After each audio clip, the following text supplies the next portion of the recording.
पूरे नगर की पत्नी कैसे बनी ये स्त्री, कैसे किया सभी के साथ प्रेम। दोस्तों, सुंदर होना किसी स्त्री को पसंद नहीं होता, लेकिन कई बार आपकी सुंदरता ही आपके लिए मुसीबत का कारण बन सकती है। कुछ ऐसे ही गौतम बुद्ध के समकालीन में एक स्त्री के साथ हुआ, जी हाँ, जिसकी वजह से उसे पूरे नगर की वधू बनना पड़ा। दरअसल हम बात कर रहे हैं आम्रपाली की। दोस्तों, ऐसा कहा जाता है कि उस समय की सबसे सुंदर स्त्री हुआ करती थी।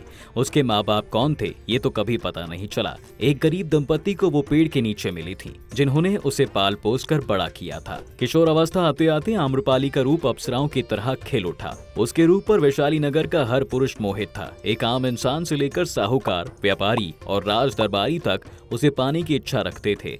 बड़े बड़े लोग उसके लिए रिश्ता लेकर आने लगे। जैसे आम्रपाली के माता पिता के सामने एक गंभीर स्थिति उत्पन्न हो गई कि आखिर किसका रिश्ता स्वीकार करें, क्योंकि किसी एक को चुनने पर नगर के बाकी लोगों से बैर होता और लोगों का आपस में ही युद्ध छिड़ जाता। आम्रपाली सुंदर तो थी ही, साथ ही वो कमाल का नृत्य भी करती थी।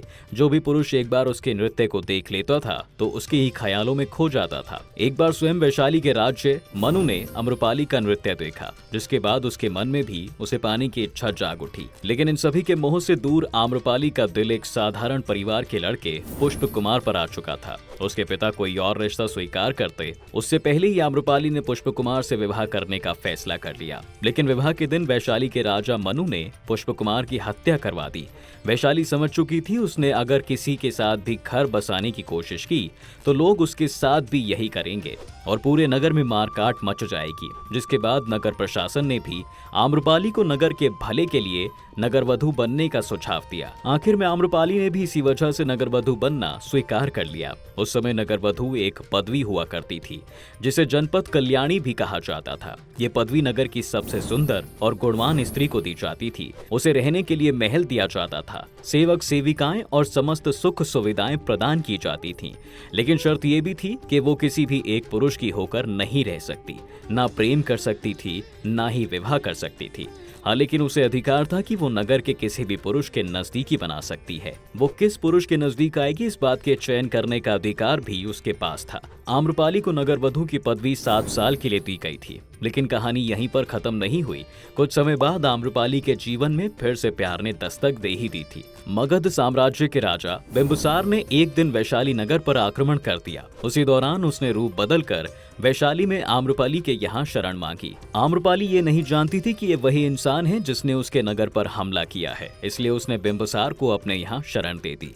कुछ हफ्ते जब दोनों ने साथ बिताए तो दोनों ही एक दूसरे के प्यार में पड़ गए। लेकिन जब आम्रपाली को पता चला कि उसके प्यार ने ही उसके नगर पर हमला किया है तो उसने बिंबुसार को युद्ध रोकने के लिए कहा। बिंबुसार प्यार में कुछ इस कदर डूब चुके थे कि उन्होंने आम्रपाली के कहने पर युद्ध को रुकवा दिया। साथ रहने के दौरान दोनों एक दूसरे के काफी करीब आ चुके थे। यही वजह थी कि कुछ समय बाद आम्रपाली ने राजा बिंबुसार के बेटे विमल कोंडाना को जन्म दिया। सब कुछ सही था, लेकिन आम्रपाली के बुरे भाग्य ने अभी भी उसका पीछा नहीं छोड़ा था।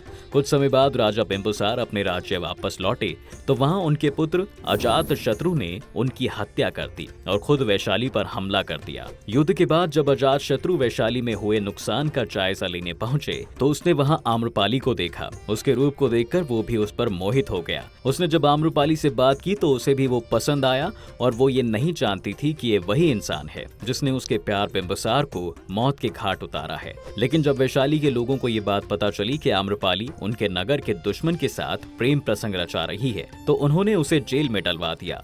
तब आम्रपाली को यह भी पता चल गया कि अजात शत्रु ने ही बिंबुसार को मार गिराया है। दूसरी तरफ जब अजात शत्रु को आम्रपाली के जेल में बंद होने की बात पता चली तो उसने पूरे वैशाली में आग लगा दी। आम्रपाली अजात शत्रु से बेहद नाराज हुई और उसने उससे सारे रिश्ते तोड़ दिए। कुछ समय बाद वो जेल से बाहर आ गई, जिसके बाद उसकी जिंदगी में एक प्यार आया जिसने उसकी जिंदगी ही बदल दी। इस बार आम्रपाली को एक बौद्ध भिक्षु से प्यार हो गया।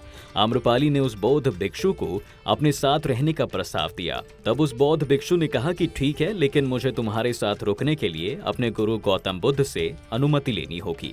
उसने जब गौतम बुद्ध से आम्रपाली के साथ रहने की बात कही तो उन्होंने बिना रोक टोक उसे जाने की अनुमति दे दी।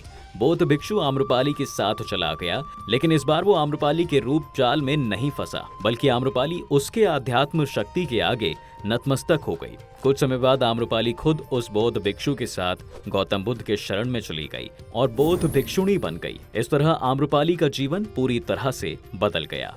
आपको आम्रपाली की यह कथा कैसी लगी हमें कमेंट्स में जरूर बताएं। वीडियो को लाइक करें, शेयर करें।